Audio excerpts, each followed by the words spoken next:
Bonjour à tous et bienvenue dans cette vidéo ici Hiroshi Crypto.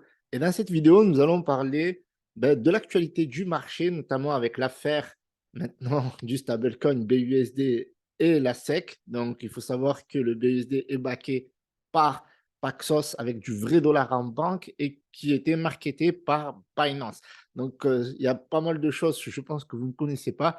Donc, déjà, accrochez très très fort votre pouce bleu sur cette vidéo-là et commentez, n'hésitez pas à vous abonner. Nous allons parler également de Elon Musk. Elon Musk qui tweet. Ces tweets commencent à donner sens à ce que peut-être veut faire Elon Musk avec Twitter. Donc, nous allons parler de ça tout de suite. OK, la famille? Donc, on va regarder le marché. Mais avant, n'hésitez pas à me suivre sur Twitter.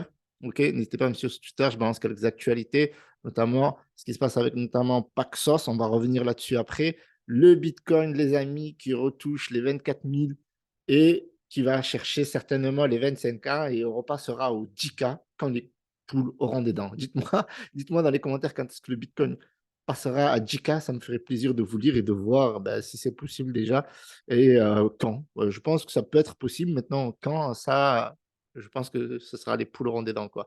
Et on attend toujours Shibarium, on attend la blockchain layer 2 de Shiba Inu. Donc, Shitoshi a déclaré qu'il donnerait des prochaines nouvelles quand un des développeurs aura fait son deuil. Parce qu'un grand développeur de la famille Shiba Inu a perdu son papa. Il s'agit de Calderia, RIP au passage.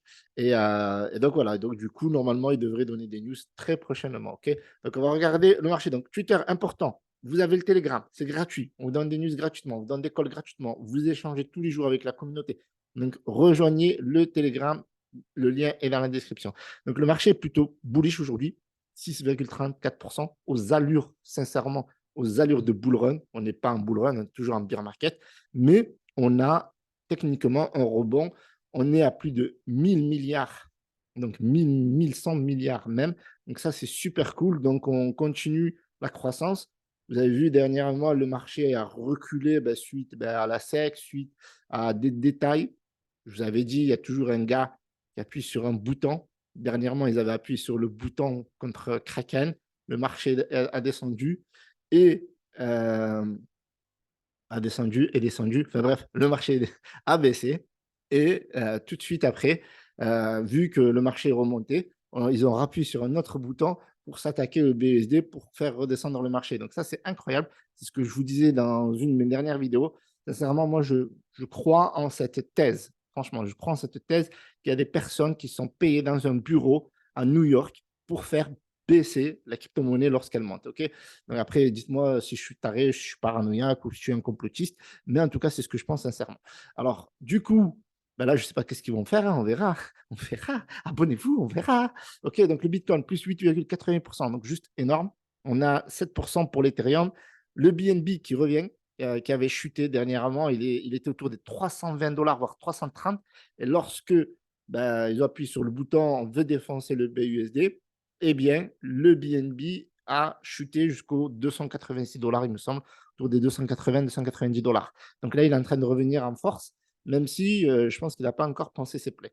On a donc le BUSD. Alors, le BUSD, on va en parler, comme je vous ai dit, fortement dans cette vidéo.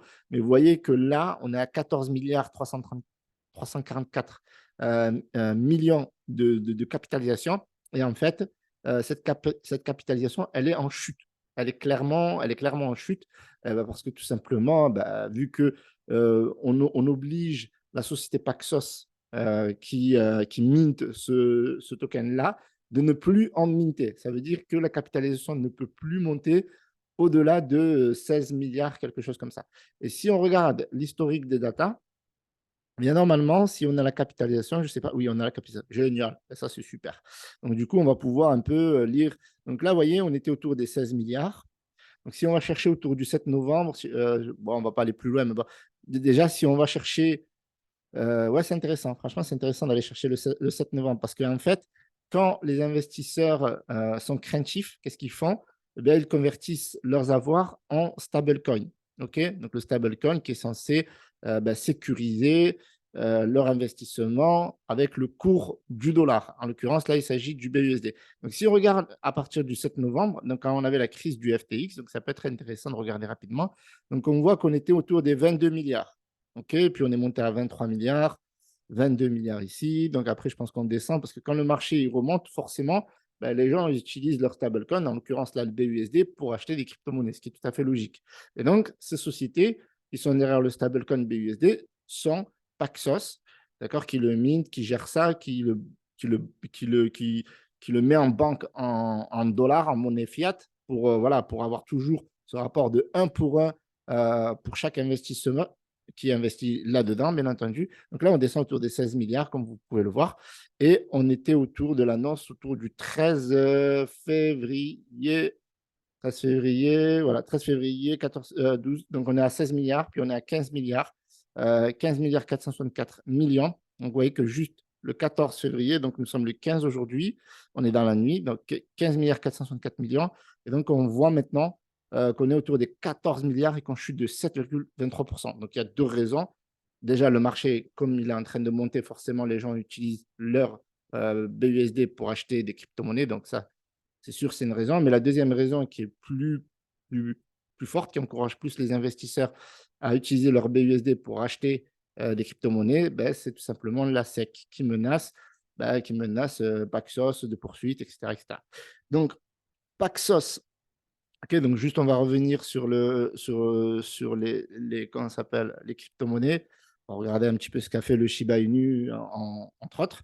Regardez le Dogecoin, vu qu'Elon Musk il a tué dessus, donc il y a eu un petit pump de 6%. Donc une belle bougie de 15 minutes qui tout de suite fallait être présent, c'était tout ce matin. Alors Polygon Matic 4,44%, ok, donc Shiba Inu 7,62%. Donc voilà, donc le marché a une très bonne hausse, donc ça fait super plaisir.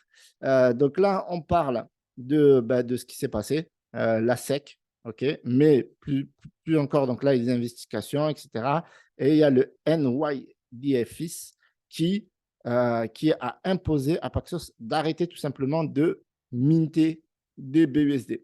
Et donc, forcément, si le Paxos ne peut plus minter de BUSD, ça veut dire que le cours de ce token-là ne peut plus monter. Alors maintenant, je me pose une question et je vous la pose également, d'accord? Si ils ne peuvent plus minter de BUSD, est-ce que le cours, est-ce que la marque, est-ce que ça s'arrête à lorsqu'ils étaient autour des 16 milliards ou alors, est-ce qu'à chaque fois que les gens vendent leur BUSD, eh bien, tout simplement, ils ne peuvent plus en produire. Et donc, s'ils ne peuvent plus en produire, ouais, le BUSD qui a quand même la troisième stablecoin, puis après, on va parler d'une petite thèse, on va parler d'une petite thèse, ok? Tu pousses, vous allez voir, ça va monter en puissance. Donc, s'ils ne peuvent plus minter, là, c'est-à-dire que quand quelqu'un y vend 14 milliards 345 millions, quand quelqu'un y vend, on ne peut plus rajouter de tokens BUSD. Vous voyez, là, on a l'offre en circulation. Si on ne peut plus rajouter d'offres en circulation, vous voyez que là, par exemple, l'offre en circulation, c'est 14 milliards 342 millions 760 000. Et là, on est à 14 milliards 345 millions 207 000. Donc, voilà. Est-ce que ça, qui n'arrête pas de baisser ces derniers jours, ces 3 derniers jours, est-ce qu'on s'arrête là à chaque fois qu'on descend forcément, le market cap elle descend, donc l'offre en circulation elle descend. Ça veut dire que techniquement, le BUSD, en quelques semaines, pourrait mourir. Voilà. Sauf que, voilà, on a quand même un délai, il me semble, on a quand même un délai jusqu'au 21 février, OK, pour laisser le temps aux investisseurs de récupérer leur BUSD, de ne pas avoir de problème, etc. Il me semble que c'est à partir du 21 février. Donc là, je n'ai pas l'information ici, mais il me semble que ils ont jusqu'au 21 février. Bon, après, on verra. Donc là, alors la première conséquence de ça sur une autre crypto-monnaie, c'est le BNB. Le BNB, il a chuté, mais comme je vous ai expliqué, mais énormément, quoi. Il a perdu plus de 10% en quelques minutes, quoi. En quelques heures, c'était la dégringolade. Mais bon, comme le BNB il est plutôt solide, Vous voyez là, le jeton BNB de Binance a chuté de plus de 7%, il s'est négocié à son plus bas niveau sur un mois, donc ça c'est énorme. Le jeton s'est négocié en baisse de plus de 10% au cours des 7 derniers jours, alors que les médias ont montré que Paxos, une entreprise américaine qui émet les jetons pour la plus grande bourse de crypto-monnaies du monde, était une cible d'examen réglementaire approfondi. Donc en vérité, vu que BUSD, vu que Paxos opère aux États-Unis, et forcément, vu que le BUSD, même moi qui est ici à Dubaï, eh bien, je suis impacté. Parce que moi, c'est un des stablecoins que j'aime bien. Je trouve ça solide depuis le début. Il n'a jamais ou très peu de dépeg du dollar. Et voilà, et vu qu'il y a Binance derrière, entre guillemets, ça me rassure. Mais voilà, la SEC, elle a décidé de considérer que ce BUSD était un titre financier et que normalement, il aurait dû être régulé selon les lois du marché financier, etc. Et, sauf que, voilà, rebondissement, on a donc Paxos qui a déclaré derrière qu'il n'était pas d'accord, qu'ils étaient tout simplement un token voilà, qui opérait dans l'univers de la blockchain et rien à voir avec le monde de la finance traditionnelle. Et que voilà, donc là, ils disent clairement qu'ils n'étaient pas d'accord avec la SEC, qui s'engage donc à travailler avec eux. Ils disent qu'ils ont toujours respecté les lois et que ça ne rentre pas dans la loi, tout simplement la loi fédérale des securities, et que voilà, qu'ils vont être clairs avec leur mission, c'est-à-dire de les poursuivre même en justice. Vous voyez ici, ils seraient capables de se préparer vigoureusement pour plaider, ce qui veut dire les poursuivre tout simplement en justice si cela était nécessaire. Donc, ils s'engagent avec la SEC pour répondre aux différents litiges s'il y en a et s'il y a des demandes particulières au niveau de leur dossier, de leur paperasse, etc. Donc, ils étaient OK pour bosser, mais si jamais ils les interdisaient d'opérer, qu'ils les poursuivraient tout simplement en justice, seraient capables de plaider. Et ils disent aussi qu'ils ont tout l'argent en banque. Donc ça, c'est très important. Et donc, ils ont les moyens de prouver cela. OK. Ça, c'est très important. Donc, on a derrière CZ qui a répondu, qui a carrément taclé la SEC et qui a taclé carrément le marché américain en leur disant que c'est très simple. En fait, si vous nous empêchez d'utiliser de simples tokens qui ne remplacent pas le dollar, mais qui suivent que le dollar, pardon, je fais le dollar, ça, c'est parce que j'étais en train de regarder le foot tout à l'heure. Enfin bref. Et Gundogan, voilà. Gundogan qui a fait un très très bon match avec Manchester City, mais bon, pas ça. Et donc, du coup, ils disent que on va changer, en fait, tout simplement. On va changer. On va passer sur d'autres stablecoins qui ne pourront pas être poursuivis.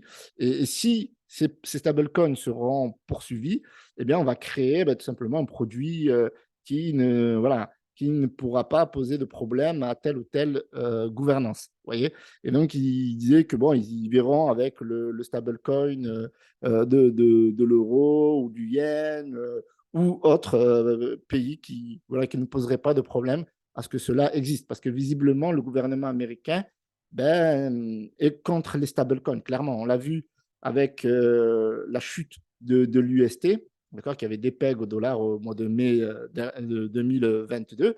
Et donc, du coup, ils avaient promis qu'ils allaient régulariser ce marché-là.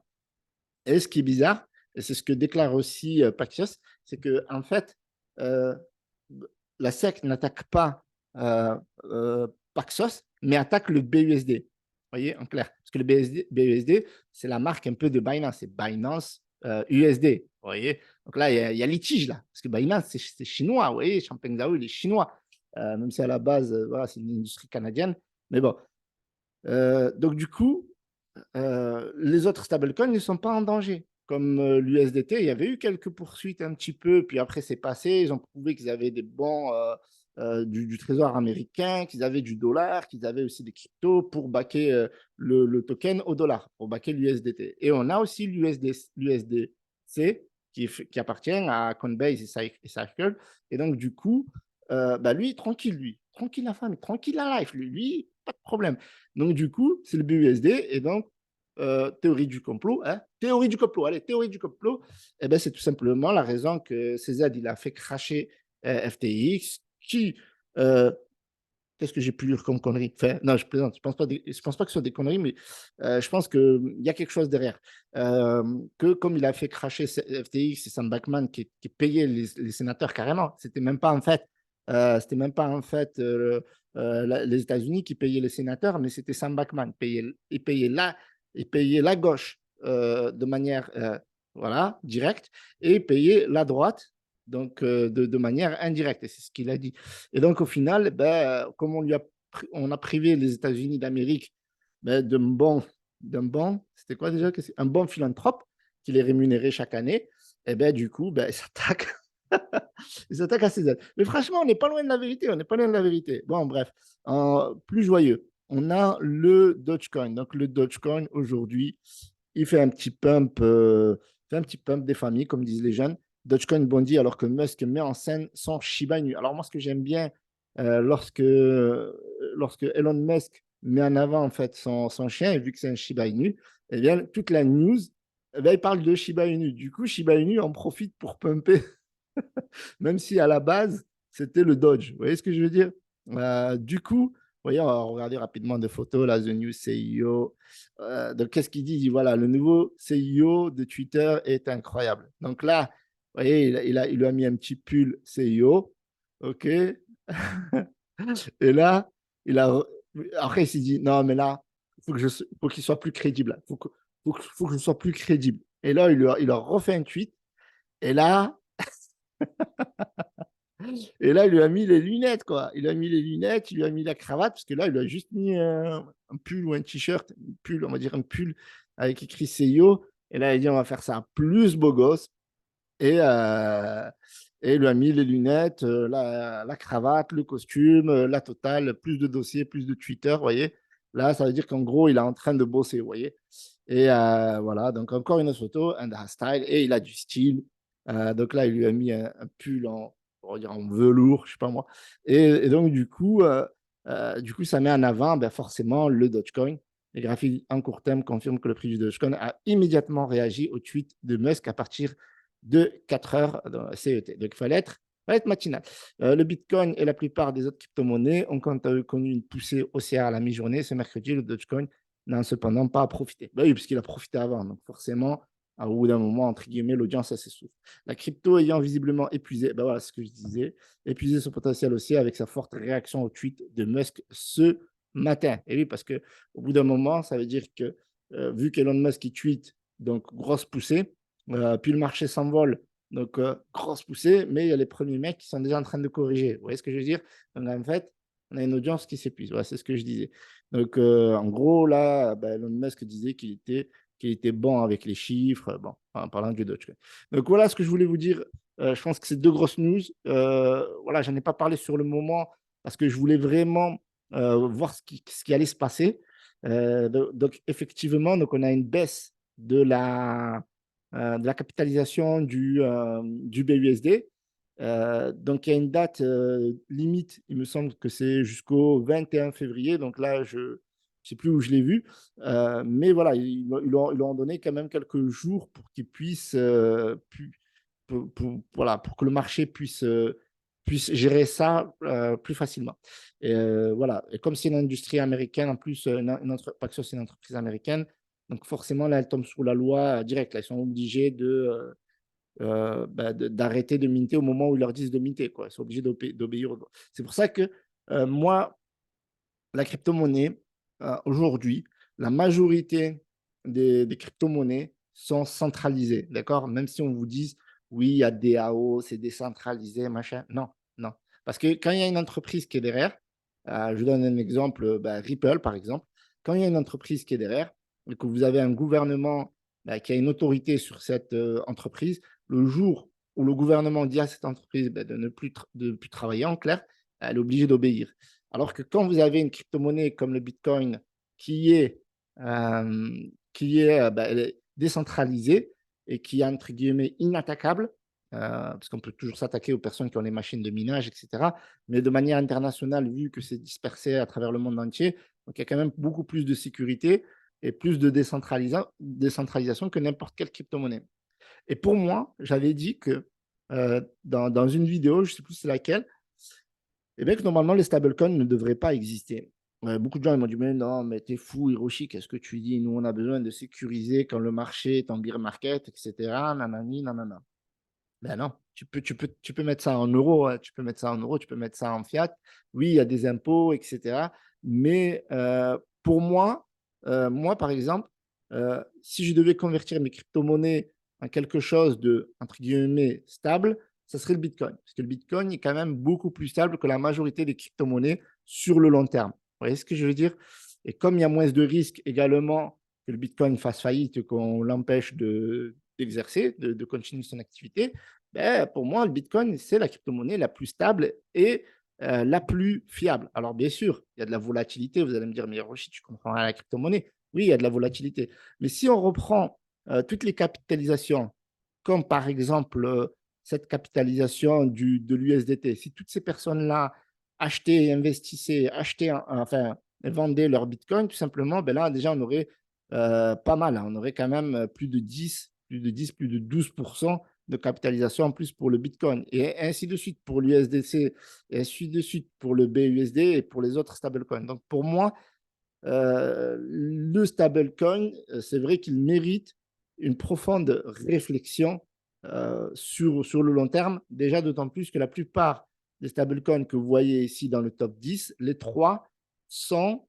des entreprises, d'accord, comme l'USDC, ben, qui sont régulées par le marché américain, comme, comme le Tether.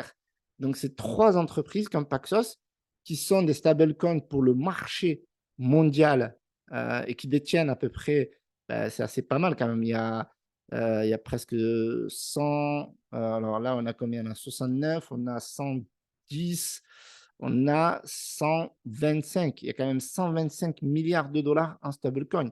Imaginez si on les avait dans le Bitcoin, ça ferait un beau Bitcoin, il y a plus de 30 000, j'en suis convaincu. Après, il faut faire les calculs au détail près.